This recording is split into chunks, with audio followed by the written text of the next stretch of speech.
The venue coordinator's voice cracked through my phone. The systems locked me out. I can't access the attendee database. I stood in the hotel lobby watching the registration desk I'd designed 6 months ago. Custom workflow, integrated check-in, real-time capacity tracking, now just expensive furniture. The young woman behind it kept refreshing her screen, her panic visible from across the marble floor. "Have you tried the backup login?" I asked, knowing exactly what she'd say. "What backup login?" I ended the call. My hands weren't shaking. That surprised me. 8 months of work, and I felt nothing except a strange clarity, like finally understanding a joke everyone else had laughed at hours ago. The elevator doors opened. Portia emerged wearing the blazer I'd complimented last week, the one she said made her feel powerful. She saw me, and her expression shifted into something I'd never seen before, satisfaction mixed with pity. "You're still here?" "Just leaving." "Good." She adjusted her conference badge, the VIP one with the gold stripe I'd designed for speakers and organizers.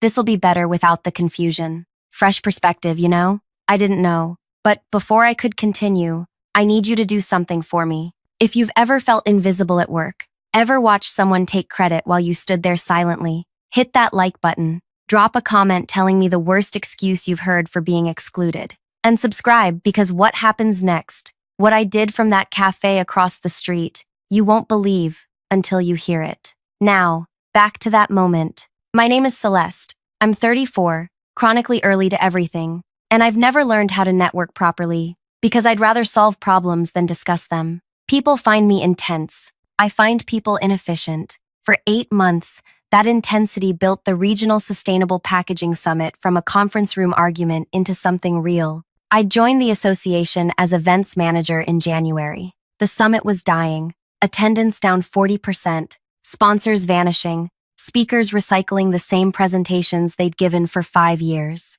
My predecessor had treated it like a formality, a calendar obligation. I treated it like architecture. First, I eliminated the generic venue, those soulless hotel ballrooms that smell like yesterday's coffee and broken dreams. I found a converted warehouse with exposed brick and natural light, the kind of space that made people want to stay, to connect, to actually listen. The venue owner, an older woman named Dottie who'd survived 3 recessions, quoted me a price I couldn't afford. "What if we showcase your space?" I'd proposed. "Every attendee gets a booklet featuring your renovation story. Sustainable packaging professionals who might need event spaces. Free advertising to 1,200 industry decision makers." She'd studied me for a long moment. "You really think you can get 1,200 people?" "I really do." We got 1,400 registered. Then came the speakers. I cold called the woman who'd revolutionized biodegradable film technology in South Korea. She'd never presented outside Asia.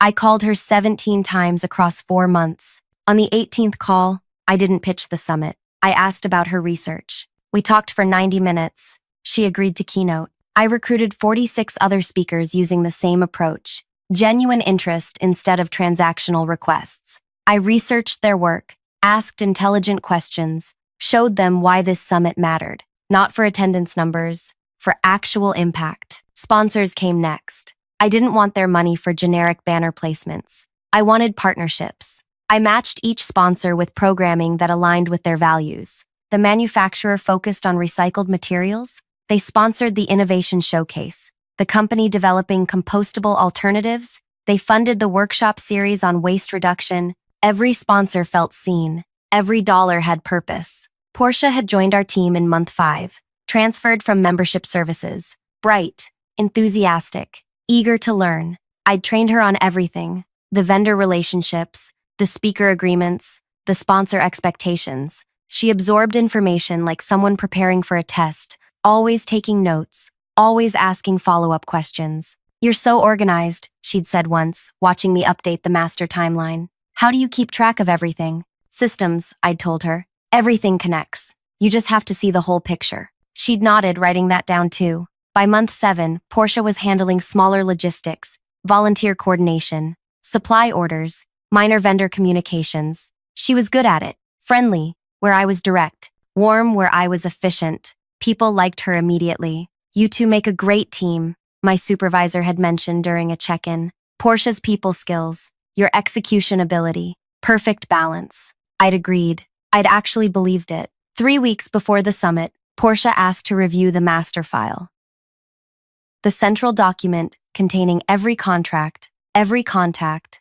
every critical detail. Just want to make sure I understand the full scope, she'd explained. In case you need backup during the event. I'd sent it to her. Why wouldn't I? We were a team. 2 weeks before the summit, she'd started arriving early, leaving late. Learning from the best, she'd joked. I'd found it flattering. 1 week before the summit, my supervisor called me into his office. We need to discuss some concerns. About what? Portia mentioned you've been making decisions without proper approval, committing to expenses beyond your authority. She's worried about liability. My spine straightened. Every expense has been documented and approved. You've signed off on everything. She says the documentation's been revised after the fact. That's not true. I'm not accusing you of anything. Just, let's have Portia take lead on the final week. Give us all some confidence everything's properly handled. I should have fought harder, but I was tired. 8 months of 16-hour days, of solving problems nobody else noticed, of caring more than anyone else in the building.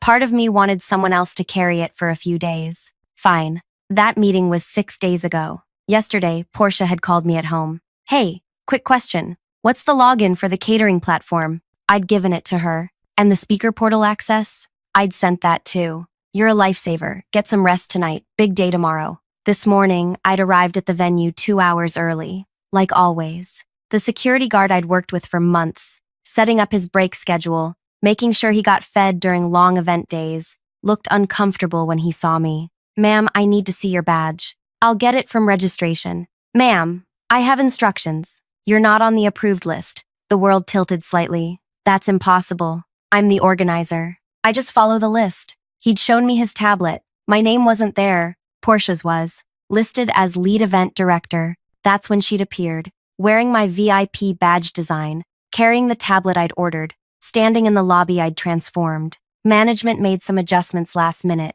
she'd said, her voice gentle like she was explaining something to a confused child. We thought it'd be simpler if I handled the on-site execution. You've done so much already. Time to let someone else take the finish line. My supervisor had materialized beside her. This isn't personal. We just need to ensure everything runs smoothly. Too many cooks. You understand. I'd understood nothing except that I was being erased. They'd escorted me out. Professionally, politely, like I was a vendor whose services were no longer required. I'd sat in my car for 20 minutes, watching people arrive for setup, my volunteers, my vendors, my speakers, all walking past me into the building where I no longer existed. Then I'd opened my laptop. The master file I'd sent Portia, it was complete, but it wasn't everything. What she didn't know, I'd built redundancies into every system, not because I was paranoid, but because I'd learned that single points of failure destroy projects. Every critical function had a secondary access point.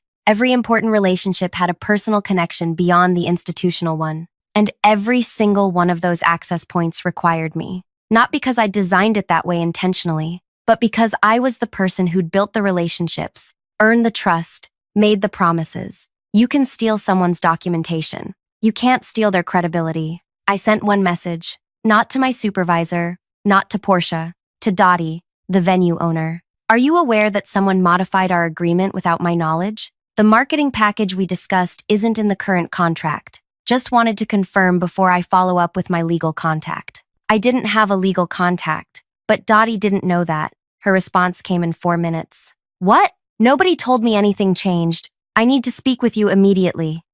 I called her. I'm not on site today. Management decided to handle things differently. Handle what differently? You're the one I made the deal with. Your word, not some management team I've never met. I understand, but I'm not involved anymore. Then we have a problem. I hung up and drove to the cafe across from the venue. Large window, perfect view of the main entrance. I ordered chamomile tea and waited. 14 minutes later, my supervisor appeared outside the venue, phone pressed to his ear. He was pacing.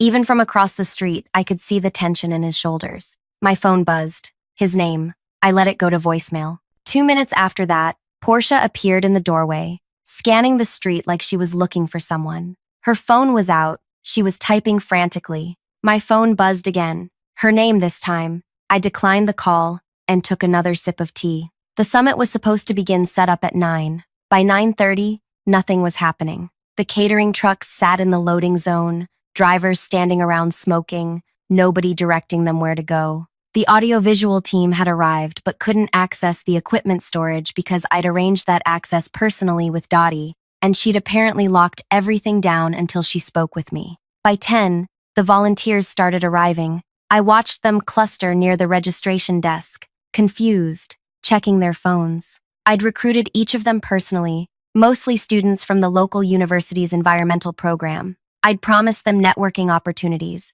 professional references, real experience. They'd trusted me. Now they were standing in a lobby with no leadership, no direction, no purpose. One of them, Kiana, a junior who wanted to work in event sustainability, separated from the group and walked outside. She pulled out her phone, and 30 seconds later, mine rang. I answered, "Celeste? It's Kiana. Something's really wrong here. Nobody knows what they're supposed to be doing. Portia keeps saying she has it under control, but the catering people are threatening to leave, and someone said the keynote speaker is refusing to confirm her session.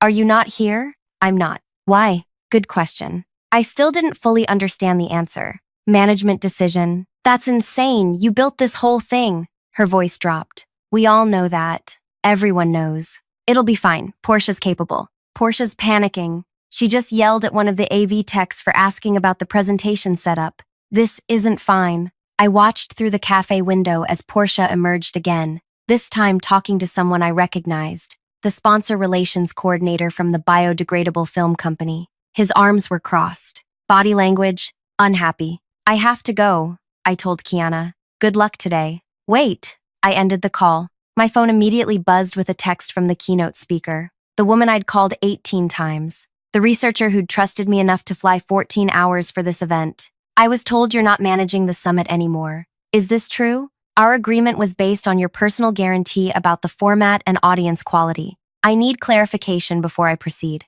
I stared at that message for a long time. This was the moment. I could confirm I was out, release her from any obligation, let the whole thing collapse. They'd lose their keynote. The sponsor who'd paid premium placement specifically to be associated with her session would pull out. The entire first day would fall apart. I typed, "Yes, there have been organizational changes. I recommend you do what feels right for your professional integrity." Not quite confirmation, not quite sabotage, just honesty. Her response, "Understood. I'll wait to hear from you directly before making any commitments," which meant she wasn't going on that stage unless I told her to. 11 o'clock. The venue's main doors should have been open for final setup verification. They were still closed. A line of delivery trucks now stretched down the block. I counted 6 vendor representatives standing in a cluster, all on their phones, all looking increasingly agitated. My supervisor appeared again, practically running to his car. He drove off.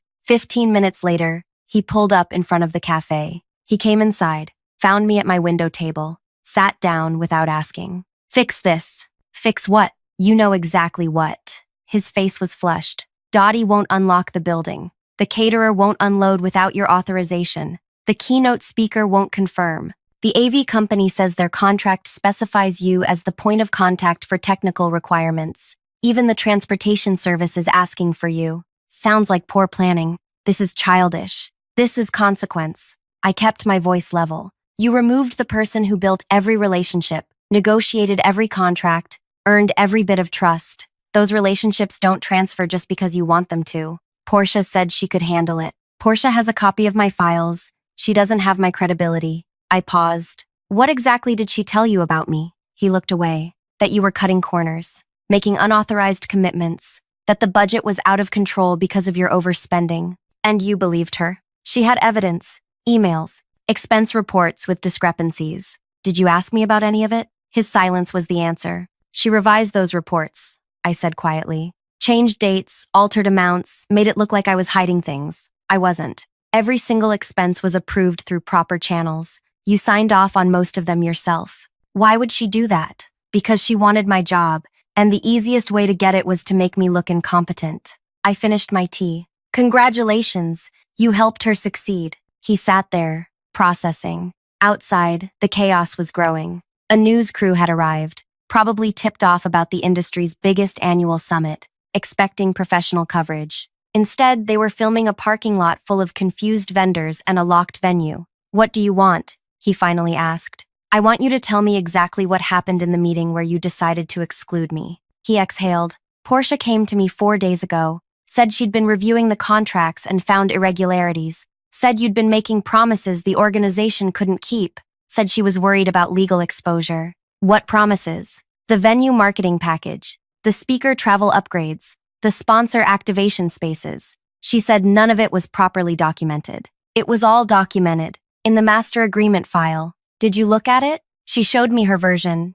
It didn't include those provisions. Her version, not the original contracts. His face changed, understanding dawning slowly, like sunrise through fog. She removed those provisions from her copy, I continued. Made it look like I'd promised things without authorization, then convinced you I was a liability. Jesus. Then she got access to all my login credentials, changed permissions, locked me out of the systems I'd built, and positioned herself as the hero who'd step in to save everything. But she can't save it. No, because she doesn't actually know how anything works. She knows what I documented. She doesn't know the relationships, the handshake agreements, the personal promises. She doesn't know that Dottie and I spent 6 hours talking about her granddaughter's environmental science project, or that the keynote speaker and I bonded over both being the only women in our graduate programs. She doesn't know that the head caterer gave me a discount because I helped him get a contract with another organization. She has my files. She doesn't have my history. He put his head in his hands. How do we fix this? We don't. I do, if I choose to. Name your terms. This was it. The revenge moment everyone expects. The dramatic list of demands. The power play. But sitting there, watching this man realize how thoroughly he'd been manipulated, I felt something unexpected. Not satisfaction. Exhaustion. I need to think, I said. We have 1,400 people arriving in 19 hours. Then you should probably hope I think quickly. I left him sitting there and walked out. I drove to the botanical gardens 20 minutes outside the city. No phone signal, just greenhouses and silence. For 3 hours, I sat on a bench surrounded by orchids and thought about what I actually wanted. Revenge? I already had it. Portia was drowning in front of everyone who mattered. My supervisor knew he'd been played. The entire organization was learning in real time what happens when you discard the person who holds everything together. I could walk away, let it collapse, prove my point so thoroughly that nobody would ever question my value again. But 1,400 people had registered because they believed in what I'd built. Researchers presenting findings for the first time. Students hoping to break into the industry. Small business owners who'd scraped together registration fees because they needed the connections. None of them deserved to suffer because of Portia's ambition and management's stupidity. And then there was me, the person who'd poured 8 months into creating something meaningful. Did I really want to watch it die, just to prove I was right? My phone buzzed in my bag. No signal, but I had 1 bar near the entrance. 17 missed calls. 43 texts. One was from Kiana. Please come back. People are crying. The volunteers are leaving. This is awful. One was from Dottie. I don't care what corporate politics are happening. You gave me your word about this event. I need to know if you're standing behind it. One was from the keynote speaker. I've received 3 different stories about what's happening. I only trust yours. Call me. And one was from a number I didn't recognize. This is Portia's supervisor. We need to talk. Today. I drove back to the cafe. Made 1 call first. Dottie, it's Celeste. Finally. What the hell is going on? I was removed from the summit. Without warning, someone I trained decided she wanted my role and convinced management I was a problem. Silence. Then, are you a problem? No, didn't think so. You're the first event planner in 15 years who actually kept every promise. So what happens now? That depends. Are you willing to unlock the venue if I personally guarantee everything we agreed to? Are you back in charge? Not yet. Maybe not ever. But I can make sure your venue gets what I promised. Another pause. Your word? My word. Then we have a deal. Same as before. Send me confirmation in writing, and I'll open the building. I hung up and called the keynote speaker. It's Celeste. Thank goodness. What's happening? I told her everything. The betrayal, the lockout, the chaos. I didn't sugarcoat it. So you're asking me to present at an event that fired you. I'm asking you to present at an event that needs you. The organization made a mistake. The audience didn't. They registered because they want to hear you speak. That hasn't changed. But you won't be there. I don't know yet, but your session is at 2 tomorrow. Whether I'm there or not, those people deserve to hear what you have to say. She was quiet for a long moment. If you give me your word that the format and audience quality match what we discussed, I'll honor our agreement. You have my word. Then I'll be there. Next, I called the catering company, then the AV team, then the transportation service. Same conversation, different details. I gave my personal guarantee that everything we'd agreed to would happen. Not the organization's guarantee, mine. Every single vendor accepted. By the time I'd finished, it was nearly 6. The cafe was closing. I sat in my car and called the number I didn't recognize. This is Celeste. Finally, the voice was female, older, authoritative. I'm the VP of Operations, Portia's supervisor's supervisor. We need to meet. Tonight. Where? My office. Now, the association's headquarters was downtown. I'd been there maybe 5 times in 8 months. Most of my work happened at vendor sites, speaker meetings, the venue itself. The VP's office was on the 4th floor. She was waiting when I arrived, a woman in her 60s with silver hair and the kind of presence that comes from decades of not tolerating nonsense. Sit. I sat. I've spent the last 4 hours reviewing every contract, every email, every expense report related to the summit. Want to know what I found? Sure. That you're either the most brilliant event planner we've ever employed, or you've orchestrated an elaborate fraud. And given that every vendor I called spoke about you like you personally saved their business, I'm leaning toward brilliant. She pulled up a spreadsheet on her monitor. Your budget projections were 42% more accurate than any event in our 10-year history. Your vendor retention rate is 96%. Your speaker satisfaction scores from preliminary surveys are the highest we've ever recorded. You brought in 3 new sponsorship categories we'd never secured before. Okay, so explain to me why my staff reported you as a liability. I explained. All of it. Portia's manipulation, the altered documents, the systematic lockout. She listened without interrupting. When I finished, she leaned back in her chair. Why didn't you come to me when this started? I didn't know it was starting. By the time I realized what was happening, I was already banned from the venue. And today? Why didn't you just let it burn? Because 1,400 people trusted what I built. She studied me. Not because you wanted leverage? I have leverage. I'm sitting in your office at 7 p.m. the night before your flagship event. I wanted to know if the organization was worth saving. And? Still deciding. She almost smiled. Here's what's going to happen. You're going to go home, get some sleep, and show up tomorrow at 6 a.m. as the Director of Summit Operations. New title, new salary bracket, new reporting structure, directly to me. Portia is being placed on administrative leave pending an investigation. Your former supervisor is being reassigned. That's not what I want. Her eyebrows rose. No? I want Portia to stay on the summit, as my assistant. You're joking. I'm not. She wanted to learn how to run major events. She'll learn by watching me fix everything she broke, by apologizing personally to every vendor she confused, by spending the next 3 days understanding exactly how much work goes into making something look effortless. That's cruel. That's educational. I met her eyes. And when the summit is over, when every attendee has left happy and every vendor has been paid and every speaker has been thanked, then you can decide what happens to her. But tomorrow, she works for me. Those are my terms. The VP was quiet for a long moment. Then she extended her hand. Deal. I shook it. One question, she said. The email you sent that started all this. The one that made everyone panic. What did it actually say? I asked Dottie if she was aware of changes to our agreement. That's it? That's it. Everything else was already broken. I just stopped holding it together. I went home, set my alarm for 5 a.m., laid out my clothes, not the outfit I'd planned for tomorrow, but something different. Something that felt less like proving myself and more like knowing myself. The summit started at 9. I arrived at 6 to find Portia already there, standing outside the now unlocked venue. She looked like she hadn't slept. When she saw me, something flickered across her face. Relief, fear, shame, all mixed together. I'm sorry, she said. I know. I know that too. Get inside. We have 3 hours to verify that every system is functional. She followed me in. For the next 3 hours, she watched me work. Watched me greet every vendor by name, ask about their kids, remember details from conversations we'd had months ago. Watched me solve problems she didn't know existed. Watched me turn chaos into choreography.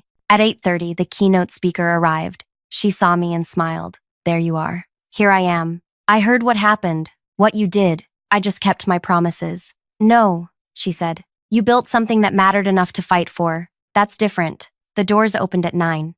1,400 people flooded in. The registration system I'd designed worked flawlessly. The volunteers I'd trained knew exactly what to do. The sponsors found their activations perfect. The speakers found their rooms ready. By noon, I'd received messages from 3 industry publications asking to feature the summit. By 2, the keynote session had a waiting list. By 5, attendees were already registering for next year. Portia worked beside me the entire time. She didn't complain, didn't make excuses, just learned. At 7, when the first day ended and the venue emptied, she found me doing final walkthroughs. Can I ask you something? Sure. Why didn't you let me fail? I considered that, because you failing meant everyone else failed too, and they didn't deserve that. Like, I don't deserve your help. Probably not, but maybe you'll deserve it eventually. That's how growth works. She nodded, turned to leave, stopped. For what it's worth, I'll never forget what you could have done to me today.